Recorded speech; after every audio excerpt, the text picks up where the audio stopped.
Drama serial ऐदे वफा में भारतीय पायलट अभिनंदन की गिरफ्तारी। ड्रामा सीरियल ऐदे वफा की आखिरी किस्त के ट्रेलर में भारतीय पायलट अभिनंदन की गिरफ्तारी और मेजर हुमायूं की एंट्री को सोशल मीडिया पर खूब पसंद किया जा रहा है। ISPR के ताउन से बनाए जाने वाले ड्रामे ऐदे वफा की आखिरी किस्त का ट्रेलर जारी कर दिया गया है, जिसमें मेजर हुमायूं की एंट्री और भारतीय पायलट अभिनंदन की गिरफ्तारी को सबसे ज़्यादा पसंद किया जा रहा है। मेजर हुमायूं का किरदार अदाकार हुमायूं सईद अदा कर रहे हैं, जो ट्रेलर में गिरफ्तार भारतीय पायलट से सवालात करते हुए नजर आ रहे हैं, जबकि हुमायूं सईद का लहजा देखकर भारतीय पायलट की हालत निहायत खराब हो रही है और वो सवालों के जवाब देने की बजाय कह रहा है, मुझे बाथरूम जाना है।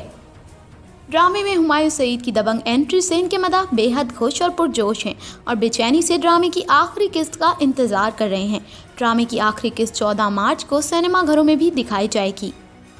ऐसी ही मज़ीद ताज़ा तरीन अपडेट्स के लिए हमारे चैनल धरती न्यूज़ को सब्सक्राइब कर लें।